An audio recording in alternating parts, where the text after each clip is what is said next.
Kakek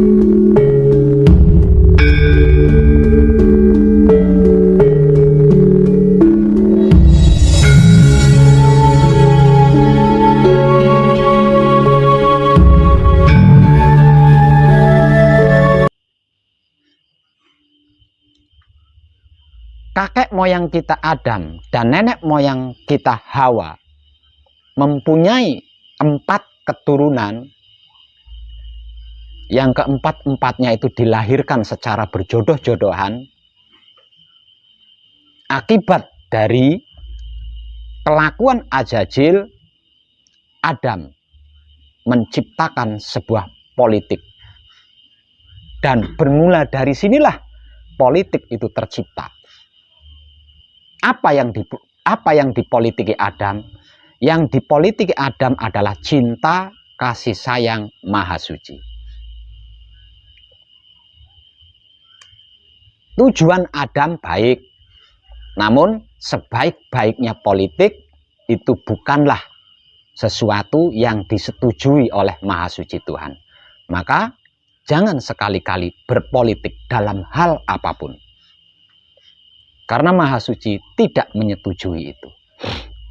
Akibat dari politik yang diciptakan oleh Adam, maka keempat anaknya yang lahir secara berpasang-pasangan ini disilang-silang. Misal contoh, lelaki yang jelek dipasangkan dengan wanita yang cantik. Wanita yang jelek dipasangkan dengan lelaki yang tampan. Tujuan Adam agar nanti keturunannya tidak mengalami wajah jelek atau tidak. Itu tujuan Adam, kan baik ya. Namun itu bukan sesuatu yang disetujui oleh Maha Suci Tuhan. Akibat daripada politik cinta kasih sayang Tuhan yang dilakukan oleh Adam, maka bermula dari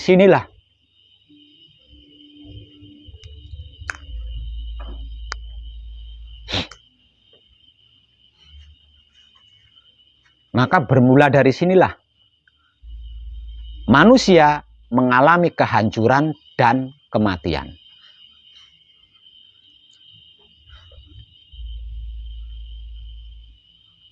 Kehancuran dan kematian yang pertama kali terjadi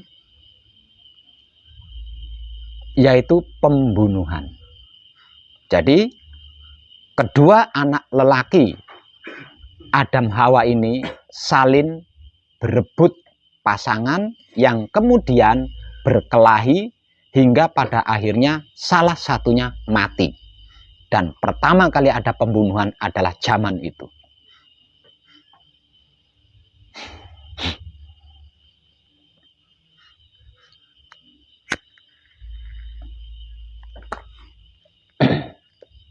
Setelah pembunuhan itu terjadi, barulah Adam, kakek moyang kita, Hawa, nenek moyang kita, mulai bertaubat, menyaksikan akibat dari kesalahannya yang kesekian kali berakibat fatal. Maka pada saat itulah kakek moyang kita Adam dan nenek moyang kita Hawa bertaubat, menghentikan secara total apapun yang sudah dia lakukan tanpa Maha Suci Tuhan.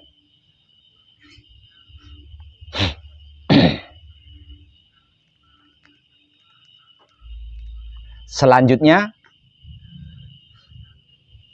Adam dan Hawa tidak mau lagi melakukan suatu hal yang jika itu tidak diperintah oleh Maha Suci. Namun nasi sudah menjadi bubur.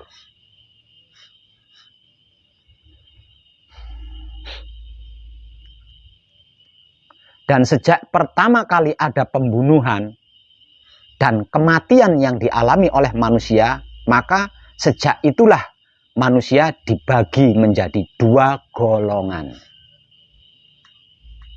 Sejak pertama kali ada pembunuhan dan kematian yang dialami oleh manusia, maka bermula daripada saat itulah manusia itu dibagi menjadi dua golongan. Golongan pertama, saya menyebutnya sebagai golongan para dewa atau kadewatan. Sedangkan golongan kedua, saya menyebutnya sebagai golongan denawa atau asura.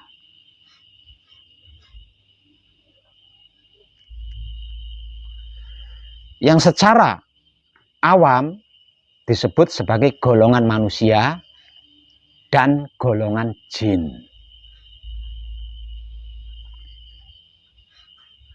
Golongan denawa atau golongan asura ini yang selama ini kita kenal yang selama ini kita kenal dengan sebutan jin atau bangsa jin. Sedangkan golongan para dewa atau golongan dewa yang selama ini kita kenal sebagai manusia.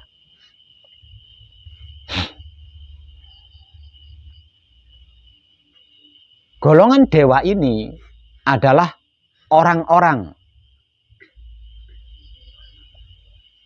yang selalu ingat jati diri dan menjaga 3 singgasana maha suci yang ada di dalam dirinya.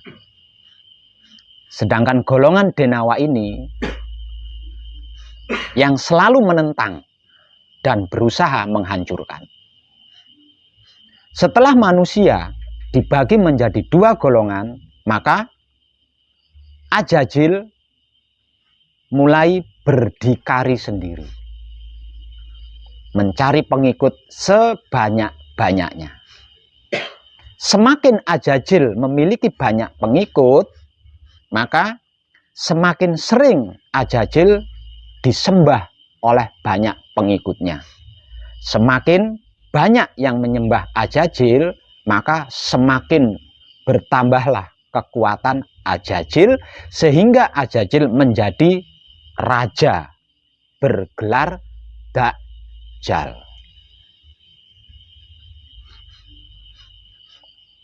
Yang selama ini lebih dikenal dengan sebutan iblis.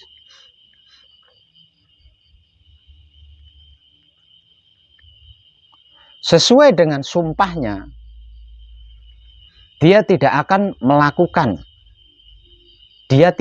berhenti melakukan penyesatan kepada anak cucu Adam dan Hawa. Itu sumpahnya.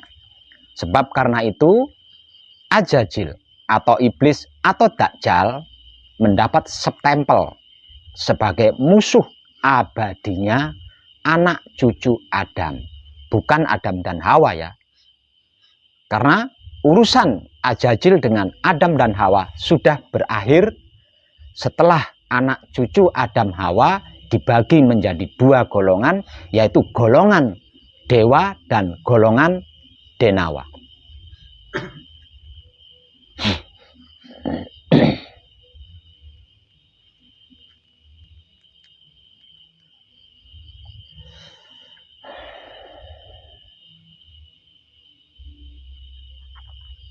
Di dalam perjalanan proses kehidupan di dunia,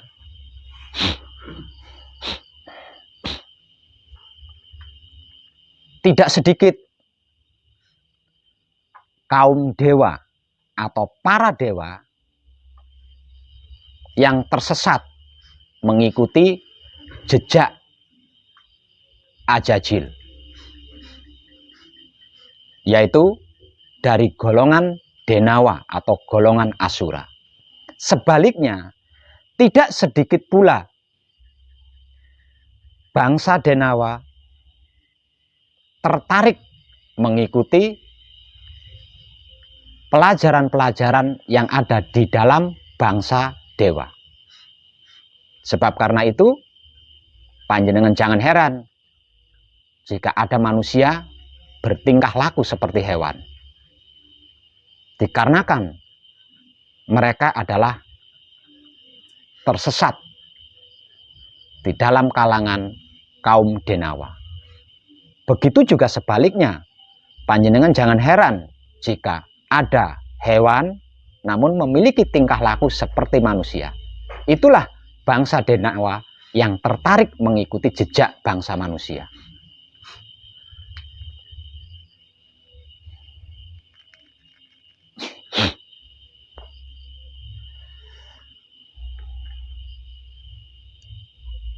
Namun, dikarenakan pemimpin bangsa Denawa ini adalah seorang ruh, tidak berjasad seperti manusia, sudah pasti dia 3 tingkat lebih cerdas dibanding manusia. Dikarenakan pemimpin atau rajanya bangsa Denawa ini adalah bangsa ruh, artinya tidak memiliki wujud raga seperti kita, maka kecerdasannya itu 3 tingkat lebih tinggi dibanding bangsa manusia. Karena itu jumlah bangsa Denawa menjadi lebih banyak dibandingkan jumlah bangsa dewa.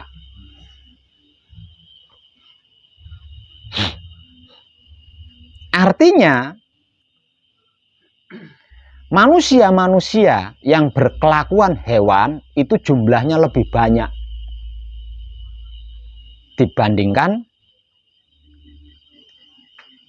dengan manusia-manusia yang benar-benar menjaga 3 singgasana maha suci di dalam dirinya. Masih tetap pada seputar wahyu, cinta, kasih sayang maha suci.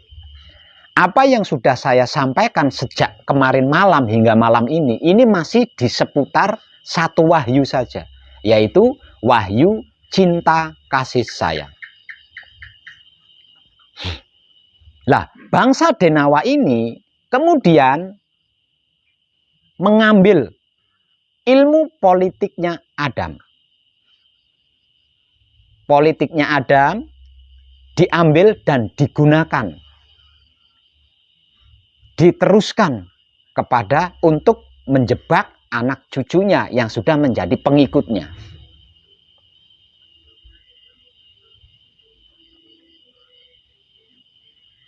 Sehingganya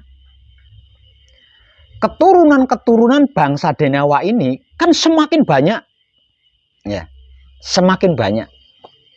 Nah, sedangkan kaum dewa yang konsekuen benar-benar menjaga 3 singgasana maha suci kan terbatas keturunannya, karena dia tidak akan melakukan senggama jika tidak diperintah oleh maha suci.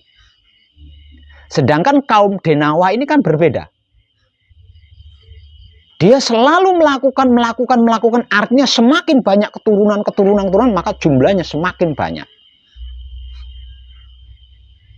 Permusuhan pun semakin seru. Permusuhan antara bangsa Denawa dengan bangsa dewa ini terjadi sejak zaman pertama kali pembunuhan atau kematian manusia terjadi setelah Adam dan Hawa.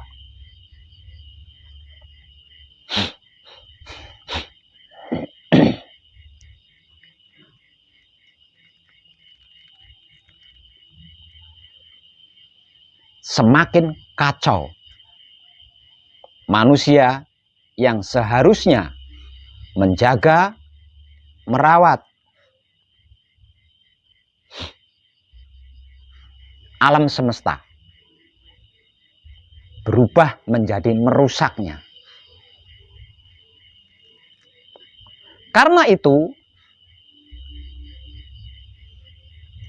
pada zaman Nabi Nuh, Maha Suci menghancurkan seluruh para Denawa. Para manusia-manusia yang berkelakuan seperti hewan maksudnya. Dihancurkan dan dibersihkan habis tanpa terkecuali.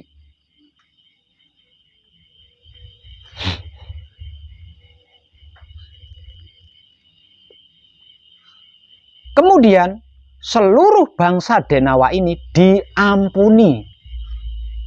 Setelah dihancurkan kehidupannya di dunia, kemudian Maha Suci mengampuni seluruh kesalahan-kesalahan yang dilakukan oleh para bangsa Denawa.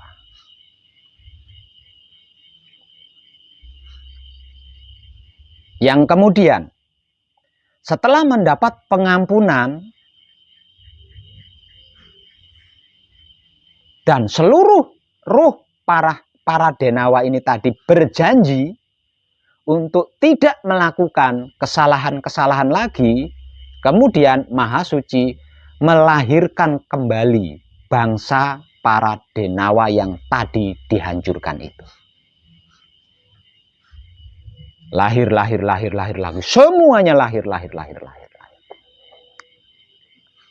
Lagi-lagi,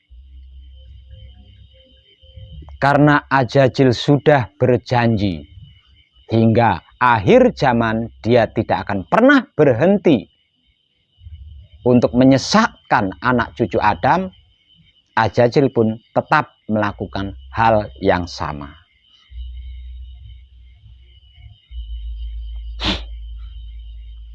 Dikarenakan politik cinta kasih sayang sudah diketahui, Ajajil menggunakan politik lain.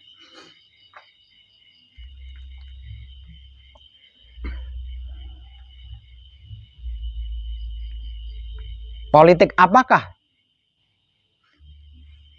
yang tercipta untuk kedua kalinya? Politik keyakinan atau politik kepercayaan. Lebih halus dibanding politik cinta kasih sayang. Politik keyakinan atau politik kepercayaan ini berjalan cukup lama hingga sampai ke zamannya Nabi Sulaiman. Dari zaman Nabi Nuh sampai ke zaman Nabi Sulaiman. Ini sangat panjang. Perjalanan politik keyakinan dan politik kepercayaan ini lebih panjang dibanding perjalanan politik cinta kasih sayang.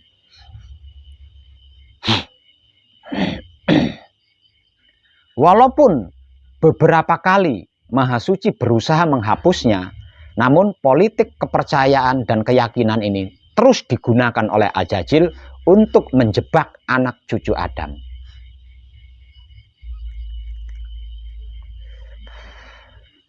Dan semenjak itulah Maha Suci selalu menurunkan wahyu-wahyu. Sejak politik cinta kasih sayang berakhir, Maha Suci menurunkan wahyu-wahyu. Dan wahyu-wahyu tersebut lebih dikenal pada zaman itu adalah datangnya seorang nabi atau utusan. Namun tidak ada satupun wahyu yang mampu atau bisa menjadikan manusia bangsa dewa bisa mengenal jati dirinya. Hanya sebagian kecil saja, hanya sedikit. Yang lebih banyak itu adalah pengikutnya Ajajil.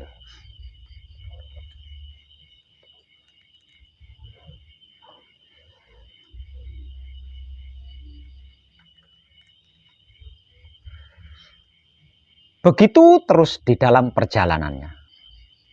Politik demi politik mulai tercipta. Setelah politik kepercayaan dan politik keyakinan, kemudian muncul lagi politik ilmu. Politik ilmu berjalan sampai ke zaman Nabi Isa. Kemudian bermunculan lagi politik-politik lainnya, seperti politik ekonomi, hingga sampai di zaman Nabi Muhammad. Dan di zaman Nabi Muhammad inilah ribuan politik diciptakan oleh bangsa Denawa untuk menghapus wahyu-wahyu pemberian Maha Suci. Sesungguhnya politik yang ada di zaman sekarang itu adalah melanjutkan politik-politik yang sudah ada sejak zaman dulu. Yang lebih mengerikan adalah politik-politik yang diciptakan sesudah zaman Nabi Muhammad. Kenapa saya katakan lebih mengerikan? Karena lebih halus lagi. Dan nyaris bangsa dewa atau bangsa manusia tidak menyadari kalau itu adalah politik. Politik apakah itu? Politik ekonomi. Politik agama. Politik ilmu. Dan masih banyak lagi politik-politik lainnya. Dan yang paling mengerikan adalah politik ketuhanan. Dari sekian banyak politik, politik yang paling mengerikan adalah politik ketuhanan. Orang cerdas sekalipun belum tentu menyadari adanya politik ketuhanan di dalamnya.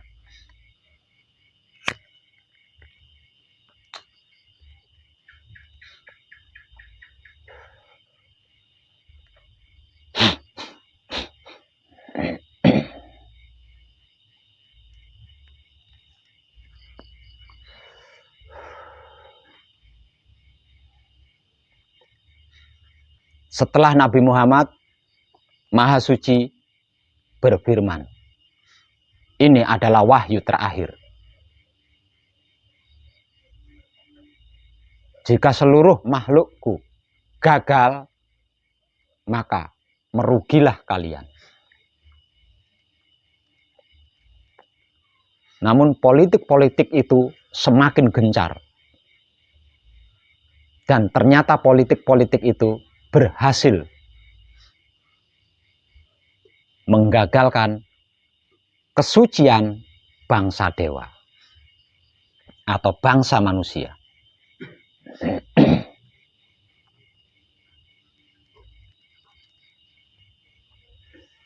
Karena itu sampai-sampai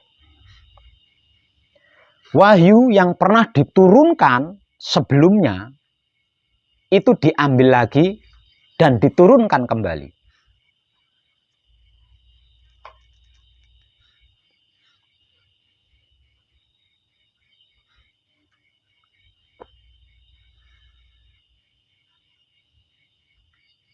Saking Maha Suci Tuhan kita itu benar-benar Maha Pengampun, benar-benar Maha Pengasih. Hanya karena untuk itu, wahyu yang layak disebut kadaluarsa itu diperbaharui, kemudian diturunkan kembali. Wahyu apakah itu? Wahyu pancagaib.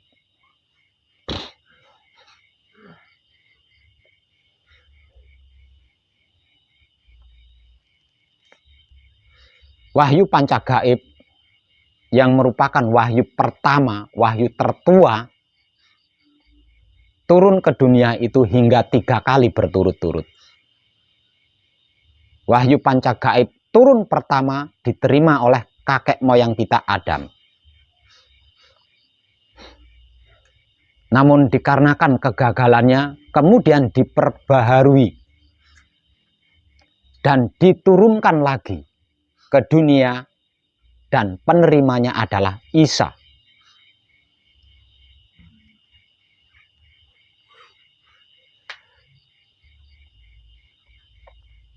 Namun karena tidak berhasil menyelamatkan banyak manusia, maka wahyu itu diambil lagi dan diturunkan lagi di era modern sekitar tahun 1955. 1955 dan penerimanya adalah Semono Sastro Hadijoyo, sesepuh kita yang berhasil memanunggalkan wahyu pancagaib dan memperkenalkan wahyu pancagaib kepada kita semuanya sebagai putra Romo.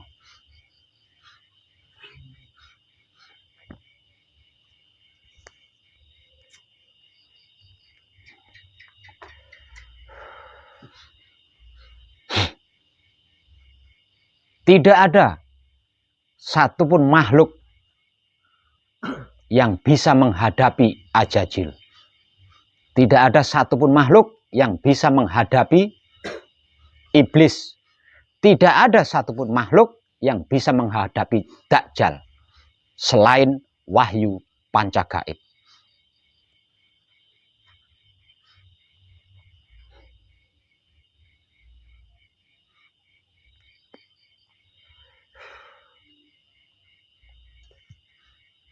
Sebab karena itu secara awam diviralkan bahwa yang bisa membunuh Dajjal adalah Nabi Isa. Padahal bukan Nabi Isa yang bisa membunuh Dajjal itu, tapi wahyu pancagaibnya Nabi Isa. Dan wahyu pancagaib ini tidak bertempat tinggal di jasadnya Nabi Isa saja. Seluruh manusia hidup itu kedudukan wahyu pancagaib. Dikatakan Nabi Isa bisa membunuh Dajjal dikarenakan Nabi Isa tahu kalau di dalam dirinya ada wahyu pancagaib.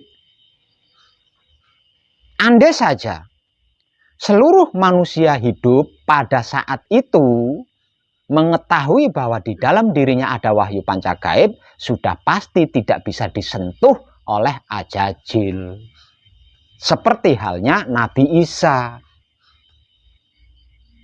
Nabi Isa mempertaruhkan raganya hanya untuk memperkenalkan wahyu pancagaib.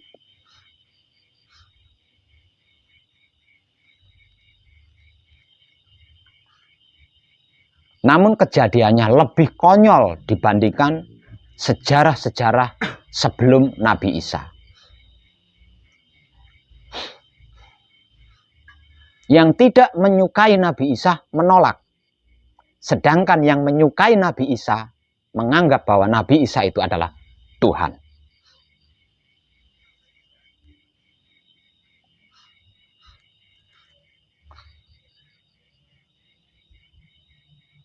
Karena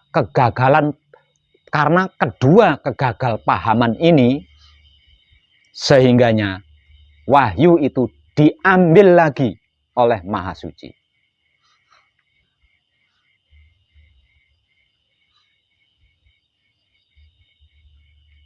Dengan sebuah rencana, kelak mendekati akhir zaman, wahyu itu akan diturunkan.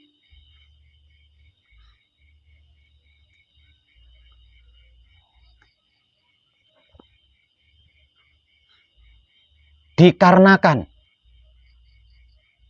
bagi para ruh-ruh suci tidak ada itu rahasia. Maka rencana Maha Suci yang akan menurunkan wahyu pancagaib untuk yang ketiga kalinya, seluruh ruh pun mengetahui, termasuk ruh Muhammad. Sebab karena itu Muhammad tahu kalau Isa akan kembali turun ke bumi.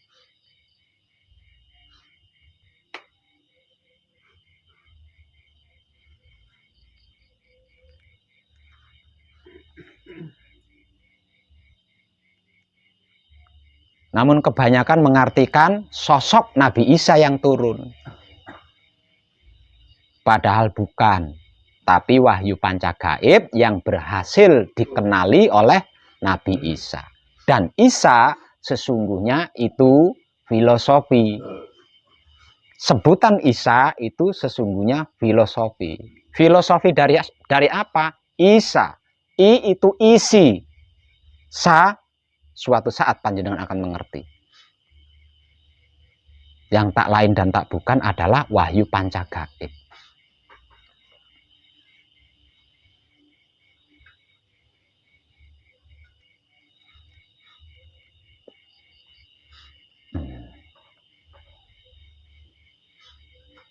sebelum tahun 1955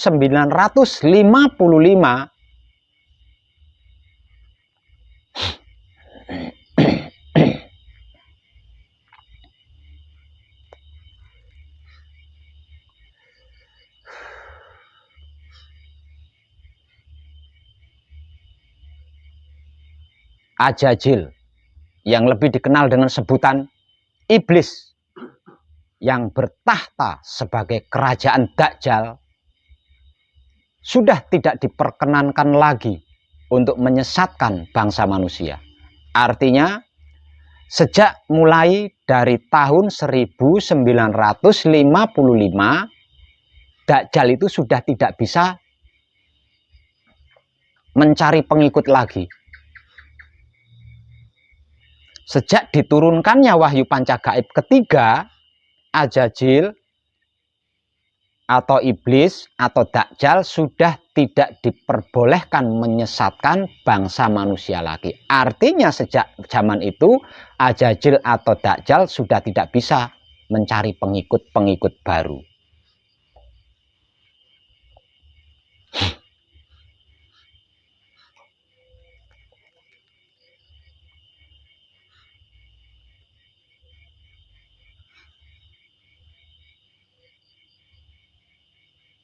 Jika hal itu terjadi, maka yang turun adalah Maha Suci itu sendiri.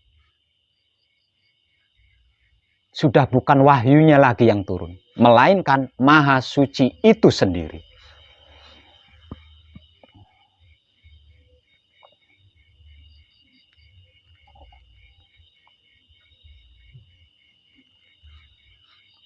Dari sini saya bisa mengambil kesimpulan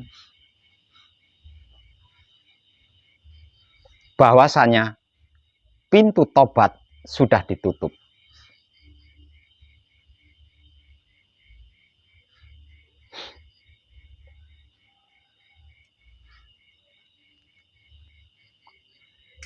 Artinya sudah tidak diizinkan lagi ada satupun manusia yang melakukan keburukan.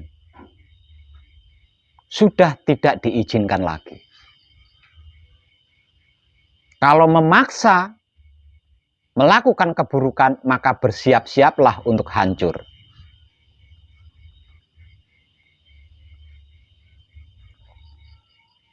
Sebelum akhir zaman, Ajajil sesuai sumpahnya tidak akan menghentikan pekerjaannya. Artinya, walaupun sudah tidak diizinkan untuk mencari pengikut, dia tetap bekerja seperti itu, karena itulah pekerjaannya. Artinya tidak sedikit manusia-manusia modern mengalami kesesatan-kesesatan. Dan bagi mereka yang mau disesatkan, bersiap-siaplah untuk hancur di era modern ini.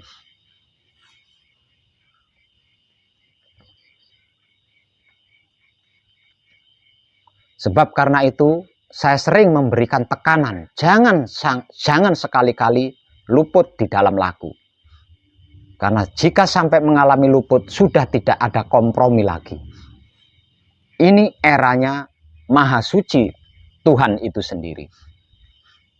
Ini abadnya Maha Suci Tuhan itu sendiri. Dikarenakan Maha Suci Tuhan adalah suci, maka dunianya harus suci. Jika sampai ada yang tidak suci, berarti itu dianggap sampah yang harus disapu dan dilenyapkan.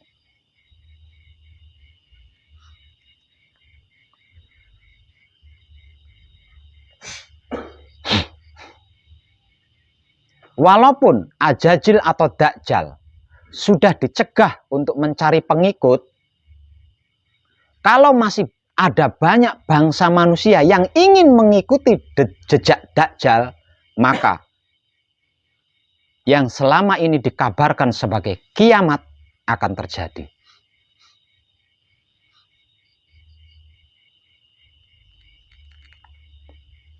Jika jumlah bangsa manusia itu lebih sedikit dibandingkan jumlahnya bangsa manusia yang ingin mengikuti jejak Dajjal, maka tidak lama lagi yang disebut-sebut kiamat selama ini akan terjadi. Dan kiamat itu berlaku untuk seluruh makhluk yang tertarik dan ingin mengikuti jejak Dajjal.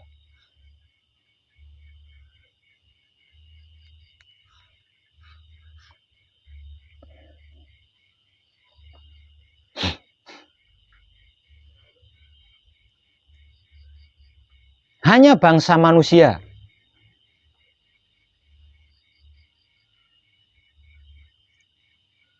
yang mau bertobat,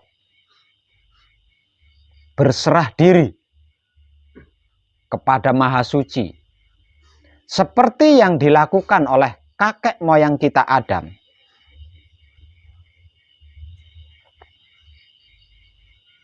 dan berusaha mengenal dirinya, walaupun dengan berbagai macam kesulitan, yang akan terselamatkan dari yang disebut-sebut sebagai kiamat itu.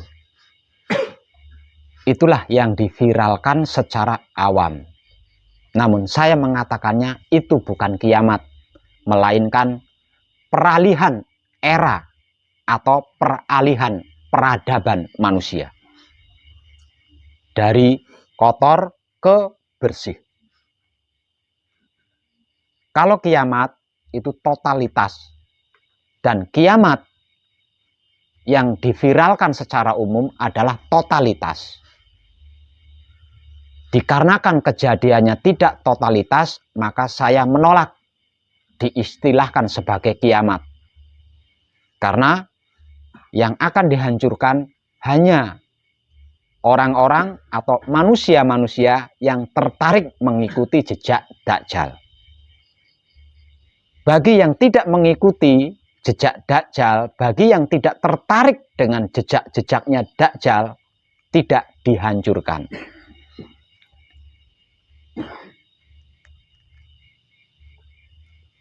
Dan sepengetahuan saya, orang-orang yang tidak tertarik kepada jejak-jejaknya Dajjal, yang di dalam prakteknya tidak menyukai keburukan, tidak menyukai buruk sangka, tidak menyukai syirik, iri, dengki, fitnah, dendam, dan bla bla, tidak menyukai keinginan-keinginan atau kemauan-kemauan atau kehendak-kehendak yang merugikan dirinya sendiri dan merugikan makhluk lain, yang mencelakai dirinya sendiri dan mencelakai makhluk lain.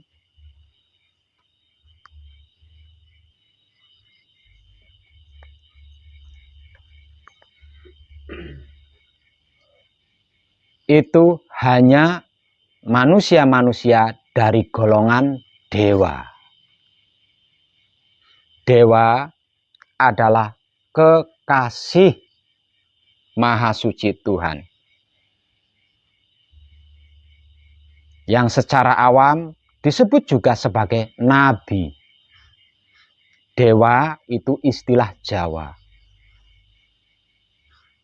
Istilah spiritualnya disebut juga sebagai nabi. Artinya, hanya para nabi atau hanya para dewa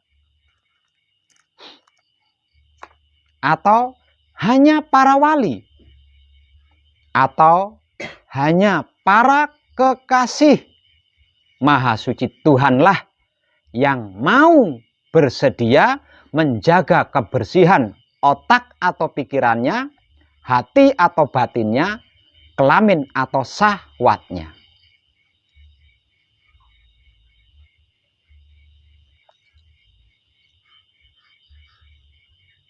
Selain para nabi,